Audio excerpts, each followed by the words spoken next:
İndi deyəcəksiniz, bu boyda paxlava olar. Bax, balaca qoğal olursa, iri paxlava da olar. Çox rahat yayılan. Həmin reseptini aşağıda paylaşmışam. Ərzaqların otaq temperaturunda olmasına həmişə diqqət edirəm. Arası üçün üyüdülmüş qoz, şəkər tozu və hili qarışdırıram. Mütləq muskat qozu da qatıram. Biz uşaq olanda çətin tapılan bir muskatı neçə bayram anam paxlava üçün istifadə edərdi. Yaxşı ki, indi hər şey rahat tapılır. Acımış xəmiri kündələrə ayırıram. Üst qatı altdan iri kəsirəm. Orta qatları isə bərabər qramlarda kündəliyirəm. Hər layın arasını sabun əridilmiş kərəsi ilə yağlayıram. Qatqısız və təbii süddən hazırlandığına görə paxlavama daha da ləzzət qatdı.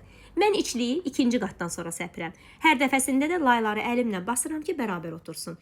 Bütün kündələrimi yayandan sonra üst qatını da sərib paxlava forması ilə kəsirəm. Üzərinə ancaq yumurta sarısı çəkirəm. Biraz da sarı qida boyası qatdım. 160 dərəcədə özünü tutandan sonra kərəsini töküb bişməsini gözləyirəm.